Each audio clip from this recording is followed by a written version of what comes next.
asked Nick what he thought. What could his father have done differently? He didn't have an answer. Not then. Maybe not ever. And maybe that was the hardest truth of all. There was nothing Rob could have done. Nearly 4 weeks had passed since the incident involving Rob Reiner and his wife sent shockwaves through Hollywood. Headlines moved fast, speculation moved faster, but the real story never lived in the news cycle. It lived in the silence, in the years of tension that no one talked about, in the fear that stayed behind closed doors. While the media chased drama, the truth remained hidden in the quiet rooms of a house where pressure had been building for a long time. What most people still don't know is that Rory wasn't the one who made the emergency call that day. When she walked inside, the world didn't just change, it collapsed. She froze, overwhelmed, unable to speak. It was the person with her who reached for the phone and called for help, and that detail matters. But that was only the beginning. Long before that Sunday, Rob had quietly confided in close friends. He spoke about the strain at home, about fear, about moments that felt completely out of control. From the outside, their Brentwood home looked perfect, untouchable, almost unreal. Inside, things were unraveling slowly, piece by piece. This wasn't a family ignoring their problems. It was a family surviving them in silence, day after day, pretending everything was fine. Every detail leads to another uncomfortable truth, forcing people to question what they thought they knew. And it all traces back to a quiet Sunday afternoon, December 14th, 2025. The couple's massage therapist arrived for their usual appointment. Same routine, same time. But this time, no one answered the door. The silence felt wrong immediately, and what followed would change everything forever. Maybe the real story, maybe the whole movie, was Rob coming to terms with something unavoidable, that no amount of success, pride, or celebration could ever fully light up the darker reality beneath it all. When no one answered the gate, the massage therapist contacted their daughter, Rory Reiner, who lived just minutes away. That silence, heavy and unnatural, was the first real sign that something was seriously wrong. Rory didn't hesitate. She rushed over, expecting a simple mistake, a missed call, nothing more. What she walked into split her life into a clear before and after. When she opened the front door, there was no fear yet, just unease. Then she saw it. Her father, Rob Reiner, lying motionless. Time didn't slow down, it disappeared. There's no way to prepare for a moment like that. The mind shuts off. Rory screamed and ran. Instinct took over. Her body moved before her thoughts could catch up. Chaos followed fast. Despite later reports, Rory did not make the emergency call, and that fact matters. She wasn't alone when she entered the house. With her was a close male friend, someone deeply involved in her personal and creative life at the time. He was the one who pulled out his phone and called for help the moment he saw what had happened. That detail was twisted again and again, but the reality is simple. Shock doesn't follow logic.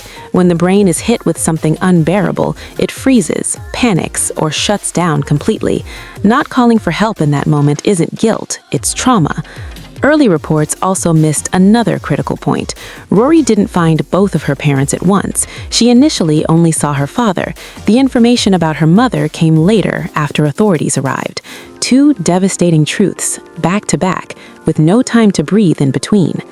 He had done everything he could to help his son. He had even used the full weight of the Hollywood machine to try, and still, there were limits. Some things sit beyond even our greatest efforts. That's the part no one wants to face. That's where the man with her became essential.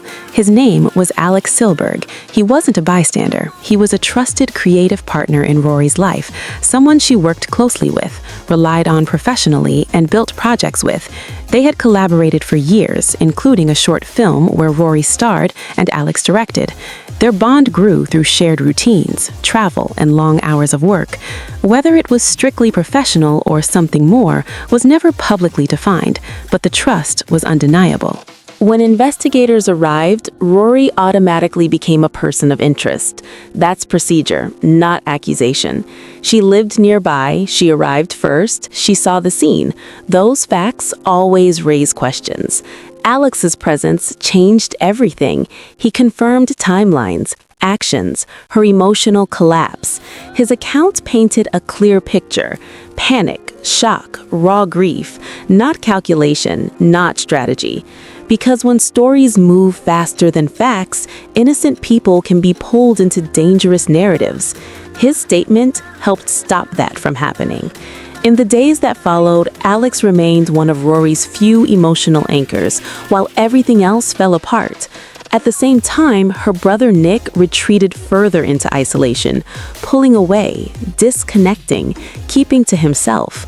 Rory did the opposite. She kept moving. She buried herself in work, routines, projects, anything solid she could hold on to when everything else felt unstable. That contrast said everything. Two siblings, same loss, same shadow, completely different paths. In moments like this, it's not about what people say, it's about who stays, who doesn't leave, who stands there when everything caves in. For Rory, that person was Alex. He was there, steady, present, when the world shattered. But rumors don't wait. They never do. Within hours, speculation exploded online.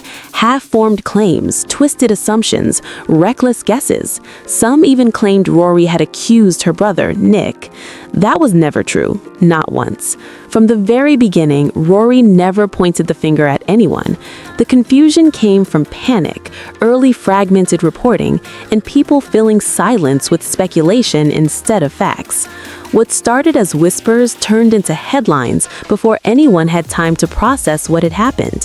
When emergency responders and police arrived at the Reiner home, the scene was overwhelming, but early official notes revealed something important. Rory's behavior was calm, clear, grounded in shock, not suspicion. Yeah, it's hard, because it's obvious. It feels right and wrong at the same time. As a parent, you eventually face this moment, the moment where you want to believe you can will things into being, that if you love hard enough, push hard enough, you can make everything turn out okay, but you can't. And the deepest insecurity, the most vulnerable place a parent ever reaches, is realizing some things are completely outside your control. That reality shaped everything that followed. Rory didn't accuse anyone. She didn't point fingers or make claims. She calmly explained the living situation, including the fact that her brother, Nick, lived on the property. It wasn't an allegation, it was context, information meant to help responders understand who might have been there. In moments of shock, people cling to facts because emotions are too heavy to hold. Later, major outlets confirmed what early speculation ignored. Rory never asked police to investigate her brother. She simply shared what she knew. From there, investigators followed their own process, moving step by step. That work eventually led them to locate Nick later that evening near the Exposition Park area. But as law enforcement moved forward, the pressure on Rory intensified. Every word she spoke was dissected. Every pause turned into a theory. Even her silence became suspicious to strangers online. She was already drowning in grief. Now she was trapped under a spotlight she never asked for. People forget this too easily. Behind every breaking story is a real person living through the worst moment of their life. For Rory, the pain wasn't only the loss of her parents, it was the unbearable thought that someone she grew up with, someone tied to every childhood memory, might have crossed a line she couldn't even comprehend. The family had lived with Nick's unpredictability for years. Broken furniture, explosive arguments, long nights thick with tension that never fully resolved. None of that was new, but this time something shifted. The fragile line between concern and fear finally shattered. When Rory spoke with investigators, she mentioned one detail that mattered: a gathering the night before at a mutual friend's home. Both her parents and Nick had been there. That single fact helped authorities trace the final movements that led up to everything else. For Rory, the next blow came quickly. When she learned her brother had been taken into custody, her grief split in two. One half was the permanent loss of her parents. The other was the collapse of the bond she shared with her only sibling. Two kinds of heartbreak, tangled together impossible to separate. From that moment on, memories carried more weight. Love collided with disbelief. Familiar moments replayed through a new lens, one shaped by confusion and grief. From the outside, the Brentwood mansion still looked calm, gated, luxurious, peaceful. But inside, tension had been building for years. Nick's presence brought instability into daily life. It felt like walking on shifting ground, constantly reading moods, constantly managing emotions, always hoping nothing would spiral. Police records show this pattern stretched back more than a decade. The first welfare check came in August 2013. Another followed months later after loud disturbances late at night. By the time officers arrived, the house was quiet again. Over time, those visits became familiar. Flashing lights at the gate, officers leaving behind an uneasy calm. Each time the sirens faded, the message was the same. Peace in that home was fragile. Things escalated in May 2017 when an official family-related report was filed. Details were never made public, but it marked a turning point. This was no longer something that could be brushed aside. More calls followed in 2019, another welfare check, another mental health-related response involving a male at the residence. Officers eventually left without further action, but one detail stood out. They knew the address well. Behind that tall white gate, life became a cycle of fear, hope, and exhaustion. The walls that once protected the family became silent witnesses to years of rising tension. Each visit marked another moment where everything nearly broke. In Brentwood, where sirens are rare, the Reiner home stood out. Neighbors noticed. Officers recognized the road, the hedges, the heavy quiet that always lingered. Long before the world looked inside, something had already been unraveling behind those gates. Every time a call came from that address, police responded calmly and left just as quietly. From the outside, the house remained flawless. Inside, it held a storm that never fully passed. The chaos didn't always explode. Sometimes it whispered. Late-night arguments, long stretches of silence, tension breaking at strange hours when the neighborhood slept. Neighbors noticed what others missed. Raised voices drifting down the street. Nick pacing the property late at night, eyes distant, expression empty. Rob and Michelle lived on edge, balancing love with fear, always hoping tomorrow would finally be different. That hope ended on December 14th, 2025. Suddenly, every past call lined up. Welfare checks, noise complaints, midnight responses.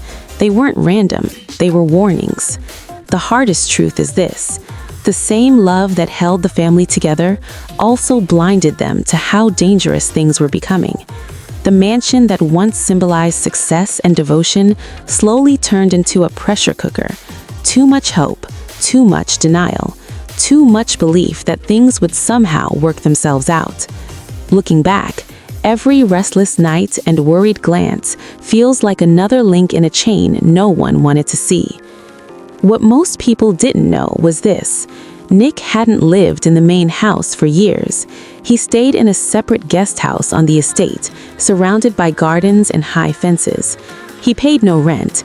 His parents supported him fully, including a reported monthly allowance of around $10,000. Rob and Michelle structured their lives around trying to help him heal, monitoring moods, adjusting routines, watching for warning signs. Friends say Nick entered rehab multiple times over the years and struggled deeply with mental health. And despite everything they tried, some things remained beyond their reach. Still, his parents never turned away. They lived through broken furniture, sleepless nights, and long stretches when Nick disappeared entirely. And every time, they chose hope, holding on to it even when it demanded everything they had. Despite the chaos,